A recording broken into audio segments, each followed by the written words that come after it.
സല്ലല്ലാഹു അലാ മുഹമ്മദ് സല്ലല്ലാഹു അലൈഹി വസല്ലം.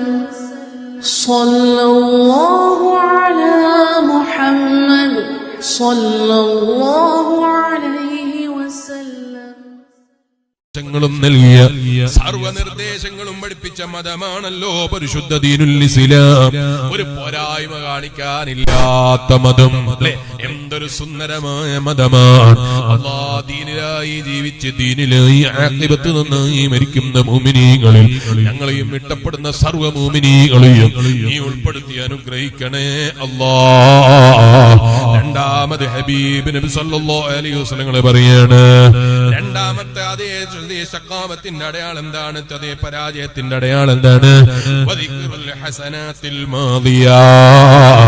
കഴിഞ്ഞു പോയ കാലയളവിൽ ചെയ്തിരിക്കുന്ന നന്മകളുണ്ടല്ലോ, പടച്ചറബ്ബേ ഞാൻ പള്ളിക്ക് അങ്ങനെ കൊടുത്തിട്ടുണ്ടല്ലോ, പാവപ്പെട്ടവരെ ഞാൻ ഇങ്ങനെ സഹായിച്ചിട്ടുണ്ടല്ലോ, അങ്ങനെ തുടങ്ങി ജീവിതത്തിൽ ചെയ്തു വെച്ച നന്മകളുണ്ടല്ലോ, ആ നന്മകളെ കുറിച്ച് ഓർമ്മിക്കുന്ന സ്വഭാവമാണോ പരാജയത്തിന്റെ അടയാളമാണെന്ന് നബി മുഹമ്മദുർ റസൂലുള്ളാഹി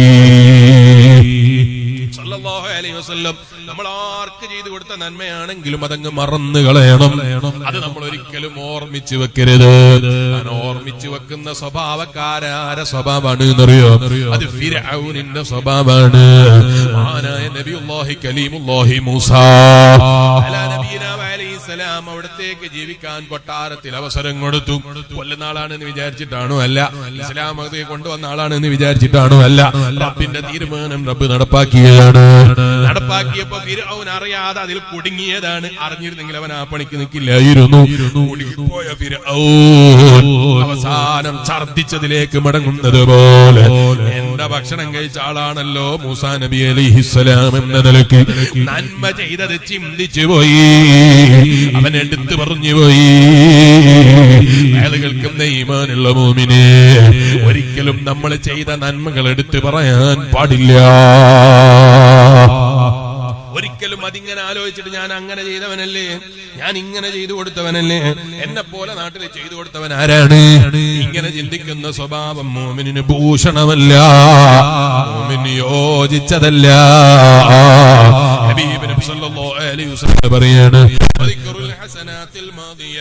കഴിഞ്ഞ പോലെ കാലയളവിലുണ്ടായ നന്മകളുണ്ടല്ലോ, ആ നന്മകളെ കുറിച്ച് ഇങ്ങനെ ഓർമ്മിക്കുന്ന സ്വഭാവം ഉണ്ടല്ലോ. ഏതാണ് നന്മ എന്നറിയോ? അവൻ അറിയില്ലല്ലോ. ആ ചെയ്തിരിക്കുന്ന അമല് റബ്ബിന്റെ അടുക്കൽ മഖബൂലാണോ അല്ല റബ്ബിന്റെ അടുക്കൽ സ്വീകരിക്കപ്പെടാത്തതാണോ?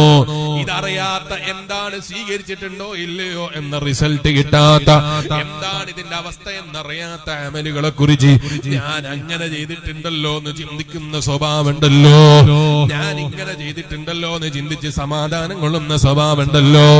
ഓ വേദ കേൾക്കുന്ന മുസ്ലിമേ, മുസ്ലിമിന് യോജിച്ച സ്വഭാവമല്ല അല്ലാഹുവിന്റെ റസൂൽ മുഹമ്മദുർ റസൂലുള്ളാഹി സല്ലല്ലാഹു അലൈഹി വസല്ലം. അത് സുന്നത്തായ കർമ്മമാകട്ടെ, സദഖയാകട്ടെ, ഏതാകട്ടെ. പിന്നെ സക്കാത്തിന്റെ കാര്യം പിന്നെ പറയേണ്ടതില്ലല്ലോ. സക്കാത്ത് എന്ന് പറഞ്ഞാൽ ഒരിക്കലും മുതലാളിയുടെ അവകാശം അല്ല, മറിച്ചോ സക്കാത്ത് എന്ന് പറയുന്നത് പാവപ്പെട്ടവന്റെ അവകാശമാണ്. മുതലാളിയുടെ കയ്യിൽ സക്കാത്ത് കൊടുക്കാൻ മാത്രം സ്വത്തുണ്ടോ? ആ സ്വത്തിന്റെ 2.5% തൊഴുതി പാവപ്പെട്ടവന്റെ കൂറാണ്, ഫുഖറാഇന്റെ കൂറാണ്. ഖുർആൻ എടുത്ത് പറഞ്ഞ സക്കാത്തിന് അർഹതയുള്ള ആളുകളുണ്ടല്ലോ. സക്കാത്തിന്റെ അർഹത പറയുമ്പോ ഇന്ന് വരെ കമ്മിറ്റിക്കാരെന്നൊരു പേര് കാണാനില്ലല്ലോ. അങ്ങനെ ഇന്ന ആളുകൾക്ക് ഇത് കൊടുക്കണം എന്നല്ലാതെ പ്രത്യേകിച്ചൊരു ടീമിന് കൊടുക്കണം എന്ന് പറഞ്ഞിട്ടില്ലല്ലോ.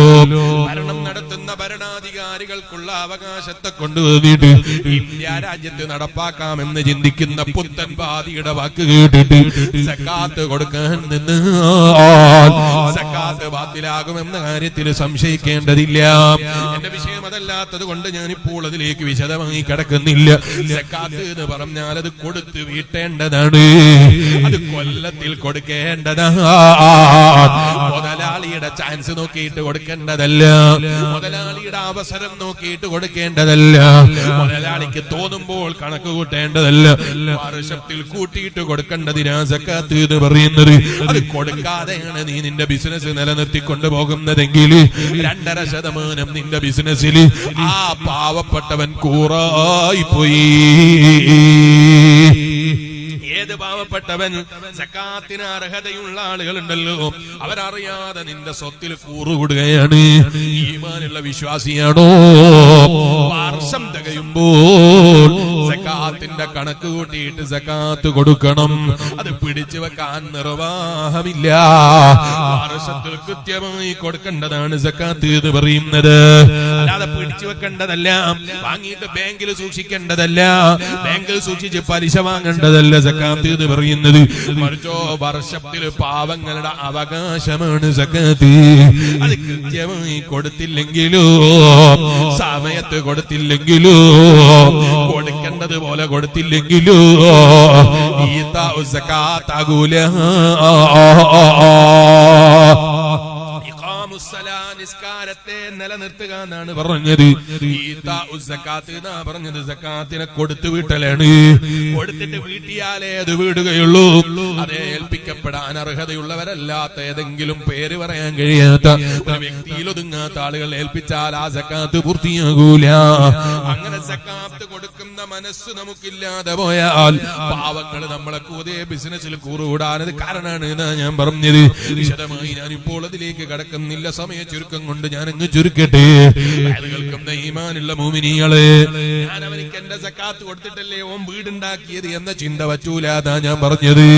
ഞാൻ എന്റെ സക്കാത്ത് കൊടുത്തിട്ടല്ലേ ഓന്റെ ജീവിതം നയിക്കുന്നത് എന്ന് ചിന്തിക്കാൻ നിർവാഹമില്ല എന്നാ പറഞ്ഞത്. 2.5% നിന്റെ മുതലാളിയുടെ സ്വത്തിന്, അതേ അവന് കൂടെ കൊടുക്കേണ്ട ലാഭത്തിന് 2.5% കൊടുക്കേണ്ടതുണ്ടല്ലോ. അതിൽ പാവപ്പെട്ടവന്റെ അവകാശം